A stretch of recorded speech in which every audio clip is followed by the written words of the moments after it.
Yo guys, what's going on? My name is HackingIsFreedom and welcome to the 32nd episode of What Was Cut, a series where we take a look at what exactly was cut from our favorite games. Today we're going to be talking about the original Left 4 Dead, another one of my personal favorite games, and since I've already done Left 4 Dead 2, I figured it was only right to go back and do the first one. I absolutely love these games and I still wish for a third, but we all know that's not going to happen. I think Back 4 Blood was supposed to be like a third Left 4 Dead, but it flopped pretty badly and it didn't get the audience it was hoping for. It's amazing to see this game still alive and active in the community, and I hope the player base never dies. Anywho, let's hate things with Francis. I hate hospitals, and doctors, and lawyers, and cops. And figure out what was cut.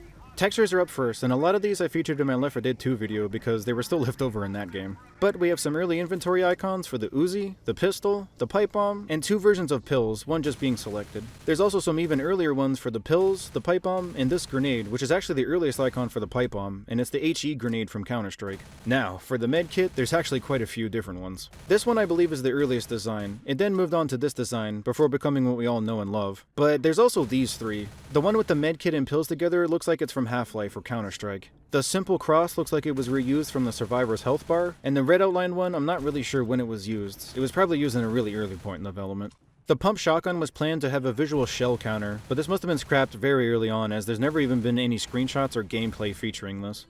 These three icons were originally used on the scoreboard. In early builds, the game used to keep track of various stats like damage dealt, kills, deaths, headshots, items used, and so on. There's actually an earlier version of the tombstone, but I couldn't find one for the headshot icon. These four icons are earlier versions of the zombie portraits in Versus mode. Speaking of Versus mode, these two textures are for when the boomer's attack is ready or empty, and you can actually see it in-game in this screenshot. Also, this was the early boomer bile texture. It's honestly pretty bad looking, I'm glad they changed it, but maybe there were plans to make the boomer's blood attract zombies rather than its bile. There's also an earlier version of the smoker's ability icon, both empty and full, as well as an early icon for the hunter's pounce, empty and full as well. This texture is an outline of each survivor, and it would have changed color based on the survivor's health. You can actually see it here in this screenshot. In Lewis's face texture, you can see he actually has teeth, but I'm assuming they're not properly mapped because they never seem to show up in-game. This texture of a lock, I'm not entirely sure where or when it was used. I can only guess this may have been used in a demo or like a convention build for a campaign that wasn't fully complete yet. It may have also been used for when selecting a zombie that's already chosen, in Versus mode. These two textures are simple placeholder textures meant to test bump mapping, as they're labeled as Bump Test 1 and Bump Test 2. This texture was originally going to appear over your player's portrait to indicate they're being revived. The player reviving the player that's down would also have this on their portrait. Finally, we have three textures left over from Half-Life 2, and they all seem to be effects for the Hydra. I think it's time to go over the various changes to the survivors and the special infected. Starting with the witch, this is what she originally looked like. Here you can see she's starting to mold into the design we all know and love, but it looks like they really wanted to keep her long, sharp claw hand things. Honestly, if you ever played the Dead Island series, she reminds me a lot of the Butcher in this stage. In beta builds, she looked like this, very similar to the final game, the only difference just being the black clothing. The Smoker actually went through a lot of design changes, with this being some of the very first concept art of him. It looks like he originally would have grabbed you with his arms rather than his tongue. He later moved on to this stage, which looks pretty gross to be honest. In this concept art, you can see many more designs were thought of, but the bottom right is the closest to the final game. The one on the top left kinda looks like a cross between the Hunter. This one here reminds me of the Jockey from the second game, and this design reminds me of the Clicker from The Last of Us. There's also these three showing a closer design to the final, but still different enough. My personal favorite design is in the middle. That is just so cool looking. He's got like multiple mouths and tongues all knotted up. It's so sick.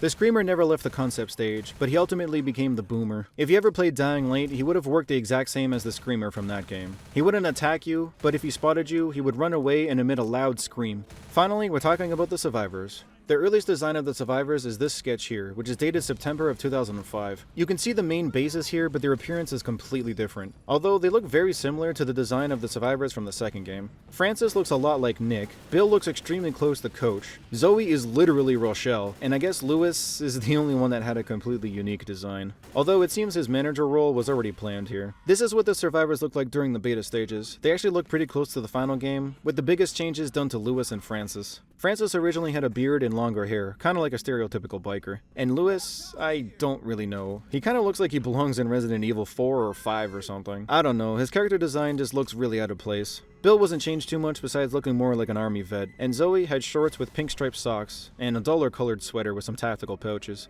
I actually prefer all of these designs over the final versions, except for Lewis of course.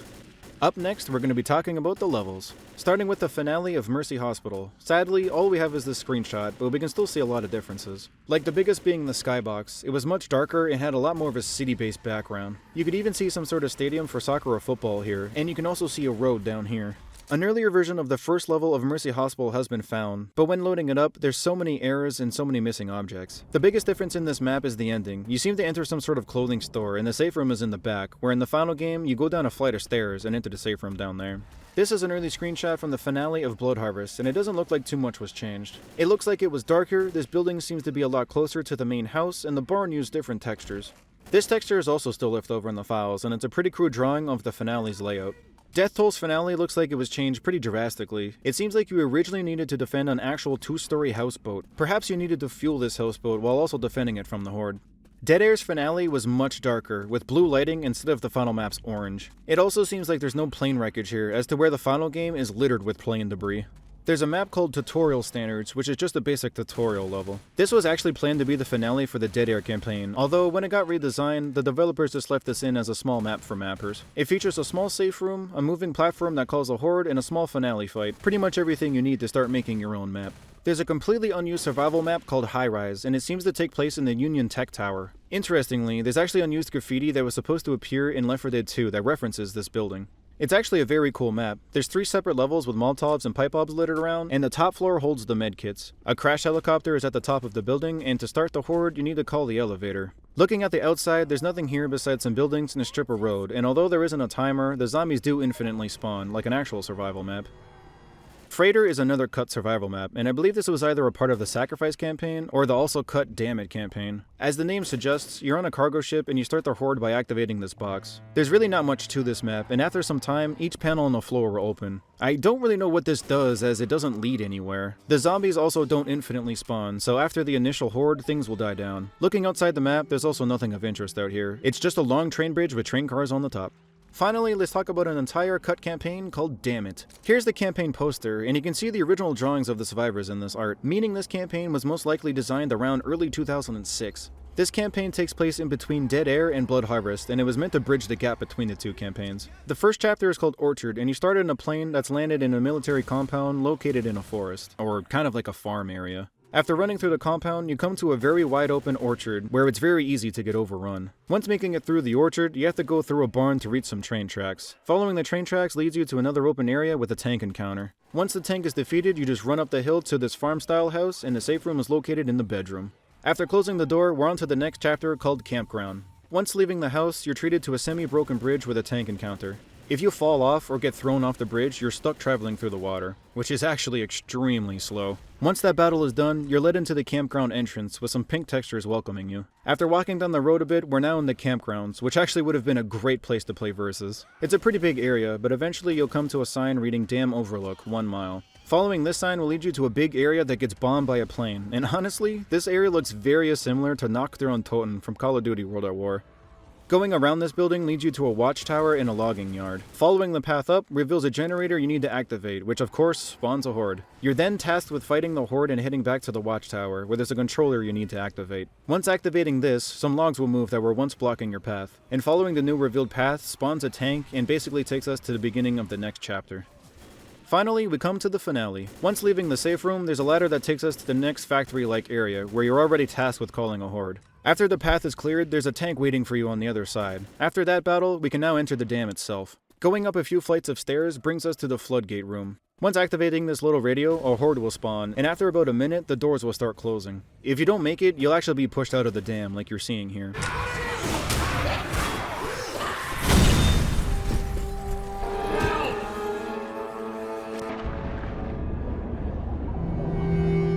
Once you do make it through, there's a small room with an elevator that takes you to the top of the dam.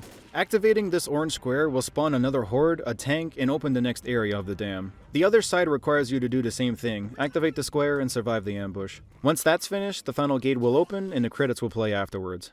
All in all, I personally believe this campaign would have been really hard for the casual gamer back then. The amount of tanks, witches, and wide open areas is just kind of ridiculous. The finale would have definitely been difficult with 3 horde spawns and 4 total tank spawns. It just sucks this campaign got cut, but at least we can experience an early version of it. It's time for the sounds and voice lines, and we're going to start with the sound effects first, as there's only a few. These first sound effects are earlier versions of hunter growls.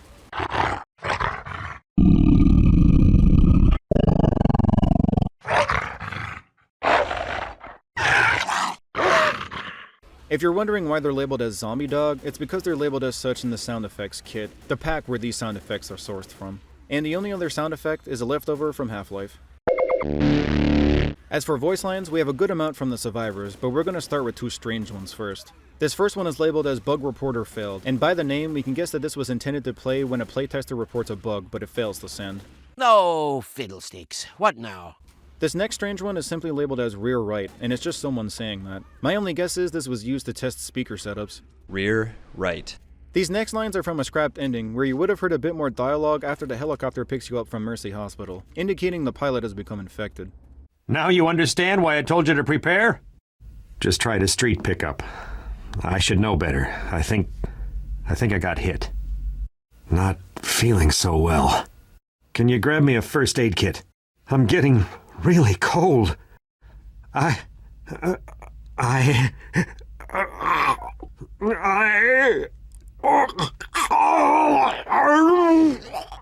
guy in the church from the third chapter of the Death Toll campaign has a few voice lines that went unused.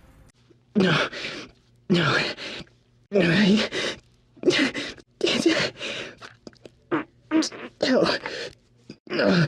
Fine. Bustin' makes me feel good. And now we have the survivor voice lines, starting with Bill. He has a few for hearing a boomer. Watch it. Boomer in the vicinity. There's a boomer tracking us. Christ, there's a boomer around here. Damn it. Boomer nearby. He has a few for hearing a smoker. Smoker right around here. Heads up, smoker somewhere around here. Smoker. And it's close. And he has one single line for calling out a grenade. Grenades here. Zoe has 3 for spotting grenades. Grenades here! Grenades here! Grenades here. 4 different lines for spotting a boomer. I think one of those vomit bags is around here. Ugh, I can hear a boomer sloshing around. Oh God, there's a boomer around. Ah, yuck! Another boomer. Do you hear that? And 3 for spotting a smoker. Watch the rooftops, there's a smoker around. I know that sound. A smoker. Smoker. Don't let him hang you. Francis only has a few for the boomer. Careful, I hear a boomer. Watch it. We got a boomer. Hear that, boomer? I'm gonna kill its ass. And a few for the smoker. Man, there's a smoker around here. Smell that smoker? Smoker! Ha! He's gonna have to use that tongue to choke my foot out of his ass. Finally, we have Lewis with 4 for hearing a boomer. Heads up, man. I hear a boomer. Watch your fire. I hear a boomer. Careful. There's a boomer around. Look out. We've got a boomer around here. 3 for hearing a smoker. There's a smoker around here. I hear a smoker. Careful. I smell a smoker. And a single line for calling out grenades. Grenades here. There's actually a hell of a lot of voice lines, but they're no longer in the game. All that's left is just text strings, which really sucks. As we come to the end of the video, it's time for the oddities I found throughout the game. For some strange reason, Jimmy Gibbs' car from Left 4 Dead 2 is in the files of the Sacrifice DLC. It's most likely here because of an accidental backport while porting the passing assets for the Sacrifice. The model for the windshield is also here. The Hunter used to have a hanging animation. Not much else is known about this, but it could have been part of a scrapped attack. In this screenshot, you can see at an earlier stage the weapons used to get dirtier with prolonged use. I wonder why this was removed. Here's a super early version of the scoreboard, but sadly we can't really make out much because of the poor quality. The top section I believe is where the kills would be tracked, but I'm not sure about the rest. I'm guessing a lot of these icons were part of the old upgrade system, which actually leads me into the next oddity. Left 4 Dead was actually supposed to have a good list of upgrades. The only one that actually has any evidence of it working is the laser sight, which you can see here. A lot of these upgrades seem pretty cool, and I wonder how they would have worked in-game. There's also some code still left over in the game files referencing night vision, although everything from this upgrade seems to be deleted, and that's probably why it's been commented out. This early screenshot shows a completely different design for the medkits, looking more like a steel medkit. I'm not really sure what stage of development this screenshot is from, as this was never seen in any pre-release media. At the end of the finale in Death Toll, there's a big untextured dev cube just out of the player's view. I believe this is used to teleport the survivors into when the ending cutscene starts to play. In the beta stages, you used to be able to crawl while incapacitated. This can still be activated in the final game, so it must have been cut very late in development. It's also unknown as to why it was removed, perhaps because it was just too easy to revive teammates if they could just crawl to you. On the finale of Blood Harvest, if you no-clip under the map just past these signs, you can find a strange texture. It almost looks like there was once a road here with this layout, but the texture says no draw, and this is actually an error with the game engine trying to display a texture where there shouldn't be one. Did you know the plane for the scripted event in the Dead Air finale is actually placed directly above the player's head before the script is loaded? It seems to have the normal plane and the damaged one loaded in the same spot, and this plane's script only gets loaded when opening the door of the safe room, which you can see here.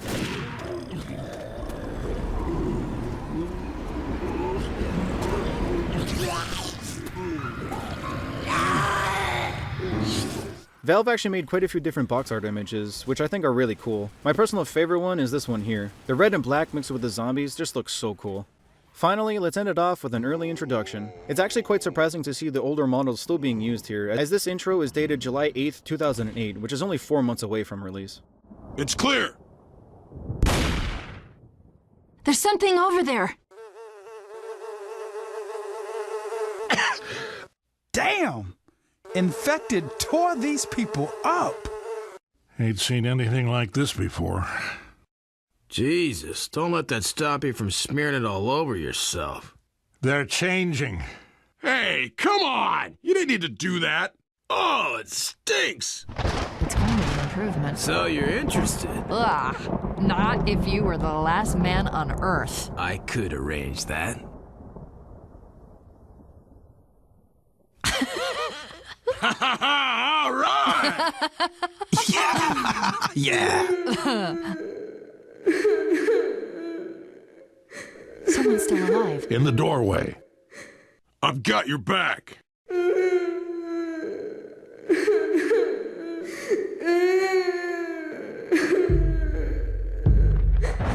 There's something over there.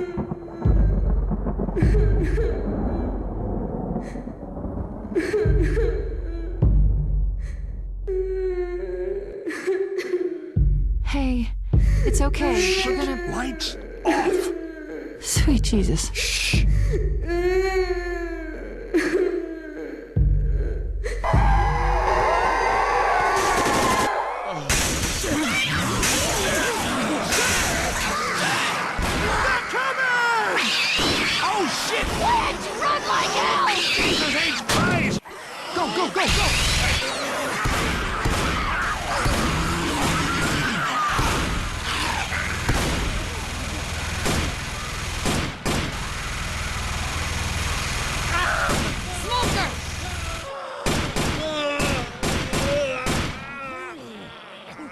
Oh, shit. We gotta get you some first aid. Thanks. No, thank you. Incoming!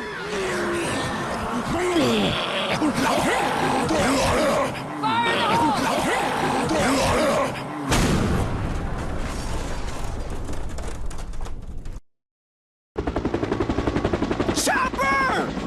Hey! We're over here! We're not infected! Down here! Lois! It's gonna be okay! Get it off! Me!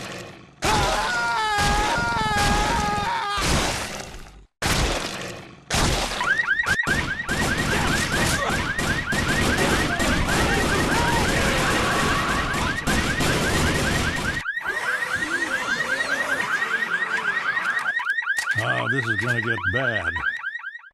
And that's all I have for the original Left 4 Dead. If you want to check out more, I highly suggest checking out my video on the second game. That video had a lot of stuff that was shown here, so I tried my best not to just repeat what I said in that video, as a lot of the findings were actually the same. Although, it was really fun exploring the Damn It campaign, as that's the first time I've actually experienced it. And I think I said it earlier in the video, but once again, that campaign would have been amazing for versus play. Anywho, if you have a suggestion for the next What Was Cut episode, please feel free to comment down below. With that being said, thank you so much for watching, and I'll see you in the next one.